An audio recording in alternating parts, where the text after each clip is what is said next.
Welcome, everyone. We are here at the beautiful Villa des Ministres.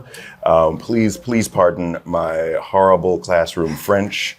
My apologies on behalf of myself and 300 million people that call themselves Americans. On that note, we are here for the first official event at AfroCannes 2025. Super excited to be here. My name is Ernest White II. I'm a producer of film and television, digital media based in Vancouver. I've got a television travel docuseries about friendship and connection all around the world called Fly Brother with Ernest White II. It's on PBS in the States. In every episode, I visit friends who bring me into their communities, show me what they love about the place, and we show the audience the whole world is our tribe. And that is the focus, I believe, of everything that many of us are up to these days. Connecting with each other, loving each other through story. And so on that note, we're here today with Ms. Tiffany Toney, who is an awesome multi-hyphenate, as she says, which means she's doing it all. Writer, producer, performer, actress. And she has not only her own feature film out, Bora, where you can watch that on many different streaming platforms. Absolutely. Amazon Prime, Tubi, and here on Saturday. That's right. We'll be screening here on Saturday. And then also some other projects coming down the pipeline. So could we please have a lovely round of applause for Ms. Tiffany Toney? Thank you. Thank you for having me. This is so beautiful. It's a dream, honestly. Well, thank you for being here. Yeah. So tell us a little bit about your feature film that you have out now, Bora, and some of the backstory. Well, I watch other people answer these questions and they're like, yeah, I went to Sony and I met with this producer and that producer. And the next thing I knew, I was being greenlit for 1.5. And I'm like, wow, that's a cool story. My story is not like that at all. Bora is a psychological thriller that I wrote in order to greenlight myself as an actress because I wasn't getting the opportunities that I felt like I was qualified for. Greenlight yourself. I just wanted to note that. Okay, please continue. So I wrote this feature film as I was being evicted from my apartment during the pandemic. And I sold everything I had. I was losing everything I had anyway. And I thought that the pandemic was the end of the world. I think a lot of people probably questioned that. And I asked myself, what kind of legacy do I want to leave if this is the end of the world? So I wrote this brave, crazy psychological thriller for myself to lead. And I cast a bunch of people that I knew. I wrote in all of the voices of my friends and the people I had access to.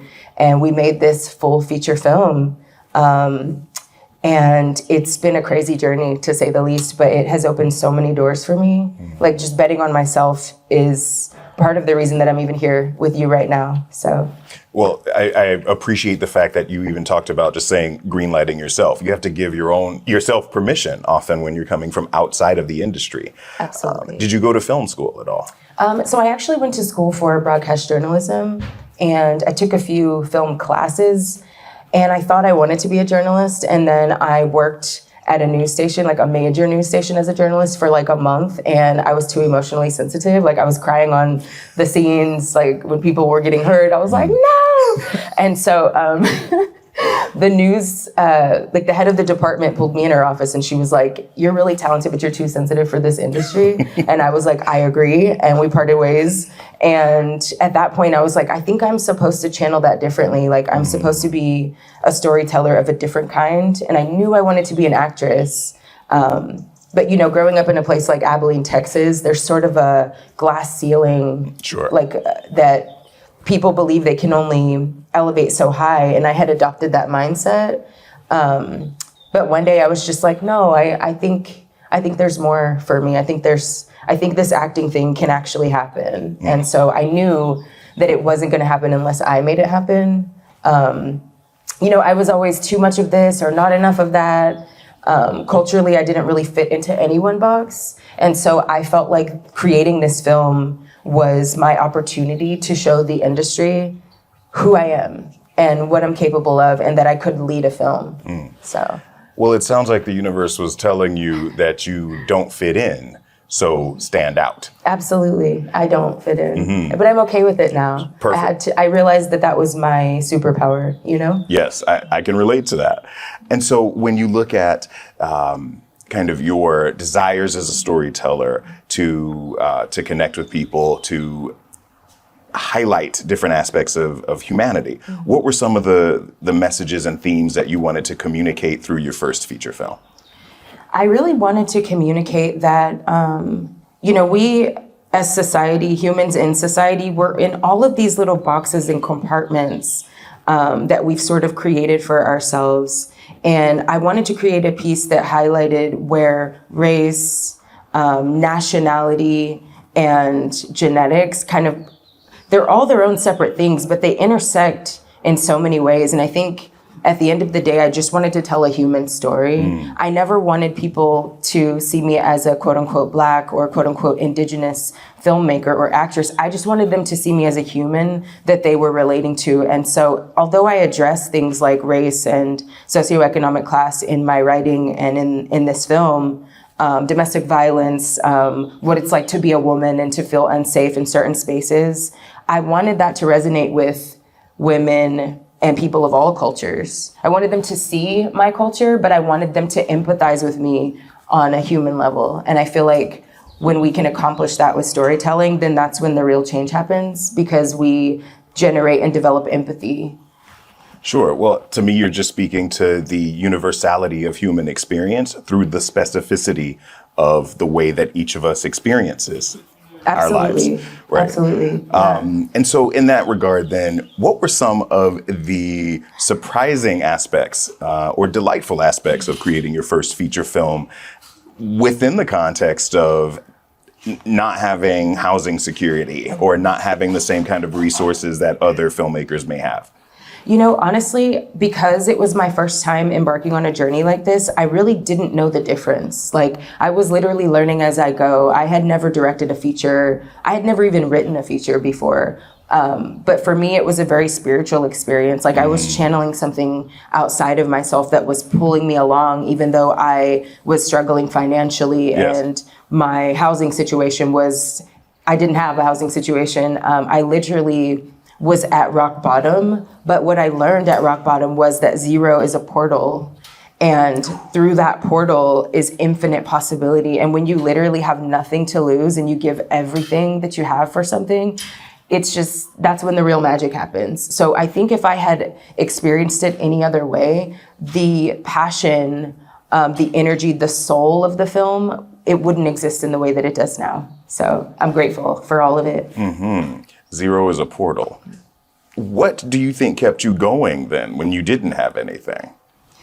I would say it was a few things. It was legacy for sure. Legacy is very important to me. I always want to be proud of the work that I do. Of course, we all want to get paid well for what we do, and we should. Yes. We deserve that, right? But ultimately, for me, I've always felt like I really want to be proud of the work and how it makes people feel. I want to make people feel something with everything that I create, you know? And so that was what kept me going, really. I felt like I had an obligation to myself, my parents who never had an opportunity like this, my ancestors who were watching me, and also Black and Indigenous communities of people who are underserved in LA, who were a huge part of this project. You know, all of the music, a lot of the actors were people, I was giving them their first shot on screen and I had no idea. I just was like, this person's cool and they'd be funny in this scene, you know? And so being able to open doors for other people as I was opening the door for myself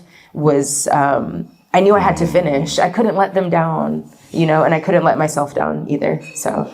Well, that's right. And I think for me, just in my own journey, I've realized when I do all of this for myself, the other people that benefit, they still benefit anyway. But because I'm not doing it for them, then I don't become embittered when things don't necessarily pan out. Yeah. I'm having to do it for myself. Therefore, I'm committed to it much more than I would be in any other way.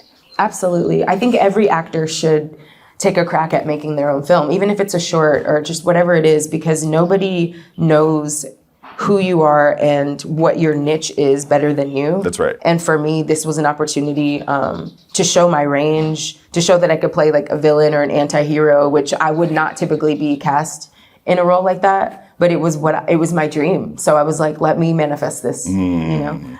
No one can tell your story better than you. Absolutely. So what are some of your inspirations, cinematic and otherwise? That's a really good question. I feel like with this film, I broke a lot of rules. Cinematically. There was one scene where we had our cinematographer literally hanging out of the back of the trunk of an SUV, holding on with one hand and had the camera in the other hand while the driver was like driving in reverse so that he could capture the movements of these lowrider cars that we were shooting. And I was like, I wanted it to feel kind of like a music video immersed into the film almost.